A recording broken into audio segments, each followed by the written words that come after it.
আপনাদের এদিক তো সুদে কারবার নেই। না না না, সবাই দাঁত মেজে ফেলাইছে। হ্যাঁ আছে, হাজারে হাজার টাকা সাথে আজমন পিএস এ সুন্নত আছে না? আর সুদে টাকা উঠাইয়া সেই টাকা দিয়ে মুসলমানের অনুষ্ঠান করছো, ও মুসলমানিও টেকবে না। 2-3 বার দিয়ে আর বড় কাজে ফিরে আবার কাটতে হবে। সুদে কারবারের টাকা নিয়ে পেঁয়াজের খেতে লাগাইছো, ভরা পেঁয়াজ পাইকে গেছে, পেঁয়াজ উঠাবা তার আগে মাত্র 3 ঘন্টা বৃষ্টি দিয়ে পুরো মাঠের পেঁয়াজ ডুবাইয়া পচাই দিতে পারে কি পারে না? ফাজালু বিহারবিম মিনাল্লাহি ওয়া রাসূলিহি। সুদে টাকা উঠাইয়া সেই টাকা দিয়ে মেয়ে বিয়ে দিছো, ও মাইয়ের বিয়েও লাস্টিং করবে না। মেলানির পরে তেলানি গিরনির আগে আগেই বিয়ে, বউতে মাইয়েটা 3 তালাক নিয়ে একেবারে 3 চিল্লায় বাড়ি চলে আসবে। সুদে টাকা উঠাইয়া, ব্যারাকের টাকা উঠাইয়া ছেলেরে চাকরি দেছো, চাকরি লাস্টিং করবে না। সুদে টাকা উঠাইয়া সেই টাকা দিয়ে ছেলেরে বিদেশ পাঠাইছো, ইনকাম তো হবে না, বাক্স করে লাশও বাড়ি আসতে পারে। সুদে টাকা উঠাইয়া দোকানে পুঁজি বাড়াইছো, দোকানে আগুন লেগে ছাই ভস্য হয়ে যাবে, ঠেকাতে পারবা না। এ সবই আল্লাহ পাকের যুদ্ধ। সুদে টাকা উঠাইয়া ছেলেরে বিয়ে দেছো, বউটা লাস্টিং করে না, বাপের বাড়ি যাওয়ার পরে আর আসে না। সুদে টাকা উঠাইয়া নিজে বিয়ে করছো, ও বউও টেকবে না। সুদে টাকা উঠাইয়া সেই টাকা দিয়ে মুসলমানের অনুষ্ঠান করছো, ও মুসলমানিও টেকবে না। 2-3 বার দিয়ে আর বড় কাজে ফিরে আবার কাটতে হবে। সুদে টাকার মুসলমানিও লাস্টিং করবে না। জারুমা বাকি আমি না রিবা, আল্লাহ কাছে যুদ্ধ আমি করব, আমার সাথে যুদ্ধ করে টিকবি না। 1 নম্বর গুনাহ, 70 গুনার 1 নম্বর গুনাহ। লাস্টে যাইয়া একেবারে 70 নম্বর, হ্যাঁ 70 নম্বরে সুদে গুনাহ। আপনাদের এদিক তো সুদে কারবার নেই। না না না, সবাই দাঁত মেজে ফেলাইছে। হ্যাঁ আছে, হাজারে হাজার টাকা সাথে আজমন পিএস এ সুন্নত আছে না? হাজারে হাজার টাকা সাথে 10 কেজি পাট এ সুন্নত আছে না নাই? হাজারে হাজার টাকা সাথে 1 মণ ধান, হাজারে হাজার টাকা সাথে 100 টাকা। ওই টাকা 100 না দিতে পারলে পরের মাসে থেকে 1100 টাকা, 110 টাকা। চক্রবৃদ্ধি সুদ বাড়তে আছে না নাই? 2013 সালে আমি 20 জনের এক জামাত নিয়ে তবলিগে গেছিলাম কিশোরগঞ্জ। এর ভিতরে 12 জন ছেলে স্কুল কলেজের যুবক, আর আমরা আলেম ছিলাম 3 জন। 12 আর 3 15, আর 5 জন ছিল এই কায়দা মতো পাকা পাকা বুড়ো।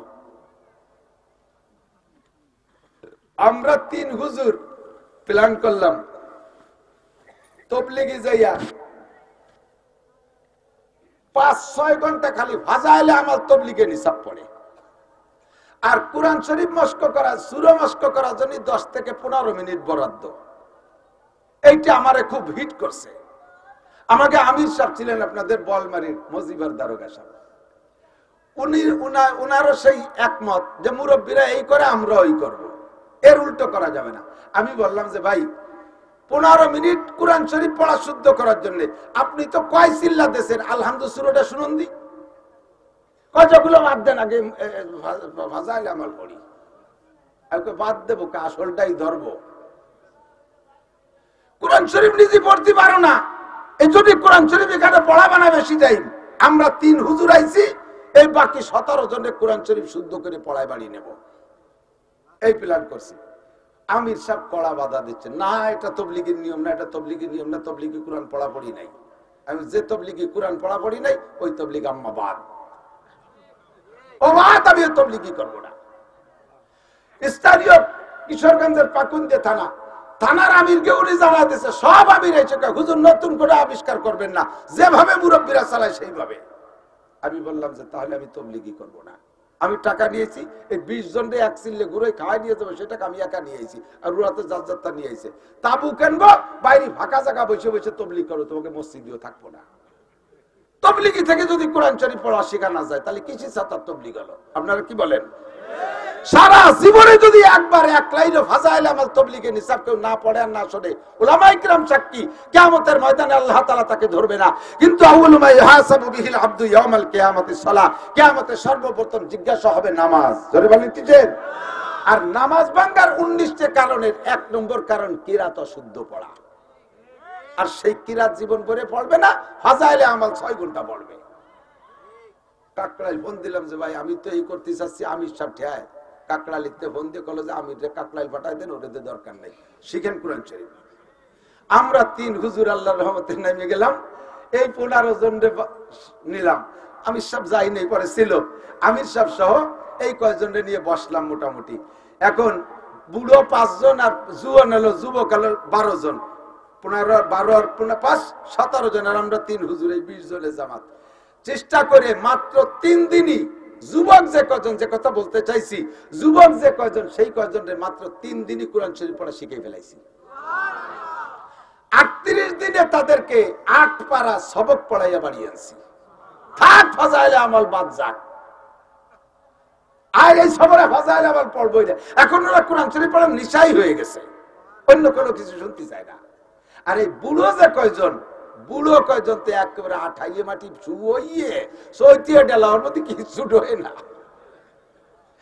এই বুড়োকে 38 দিনে পারলাম না, পারছি। তারপরে কাঁচা ফেলাইছিলাম, অক্ষর চিনেছি, জের জবর চিনেছি, জজম তাসদিদ চিনে ফেলাইছি, মোটামুটি শব্দ তৈরি করা প্রায় শিখে ফেলাইছি।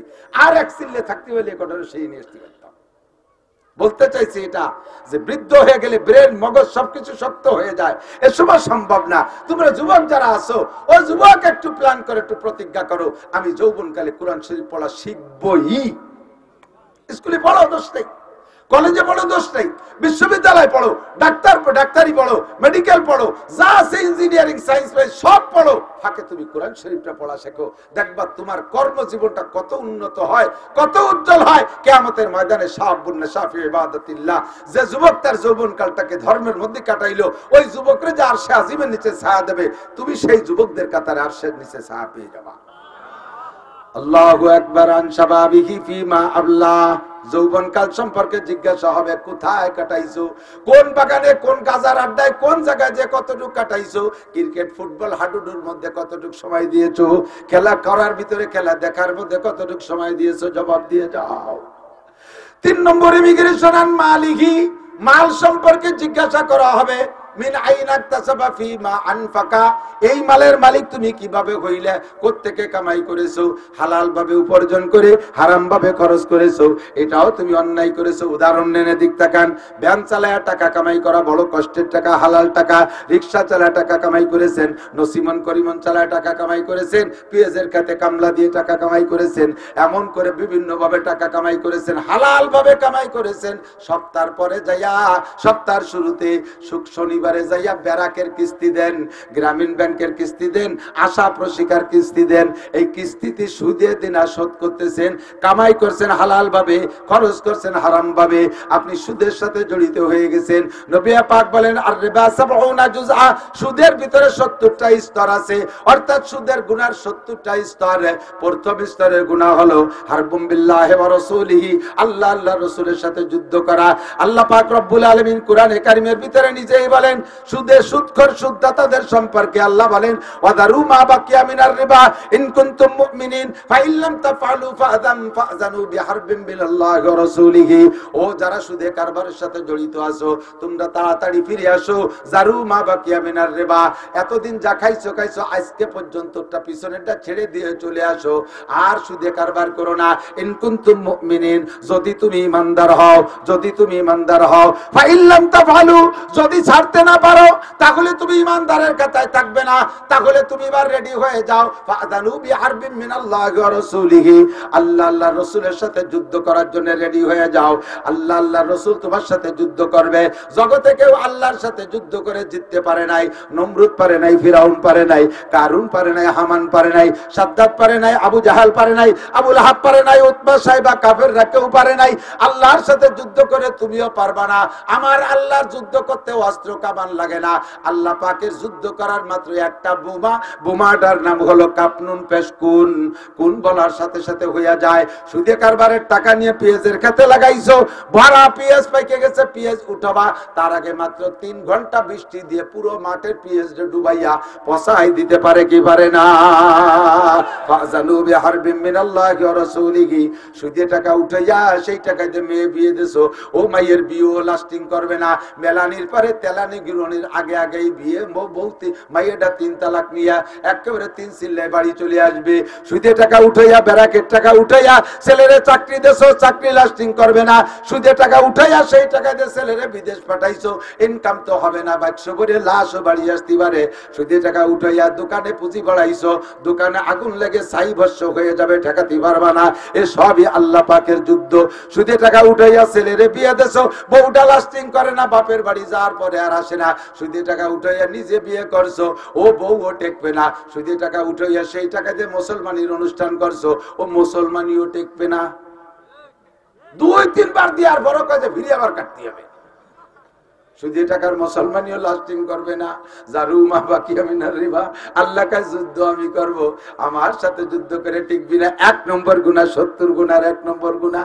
লাস্টে যাইয়া একেবারে 70 নম্বর, হ্যাঁ 70 নম্বরের সুদে গুনাহ। আপনাদের এদিক তো সুদে কারবার নেই? না না না, সবাই দাঁত মেজে ফেলাইছে। হ্যাঁ আছে। হাজারে হাজার টাকা সাথে 1 মণ পিএস, এ সুন্নত আছে না? হাজারে হাজার টাকার সাথে 10 কেজি পাট, এ সুন্নত আছে না নাই? হাজারে হাজার টাকার সাথে 1 মণ ধান, হাজারে হাজার টাকার সাথে 100 টাকা। ওই টাকা 100 না দিতে পারলে পরের মাসে থেকে 1100 টাকা, 110 টাকা। চক্রবৃদ্ধি সুদ বাড়তে আছে না নাই?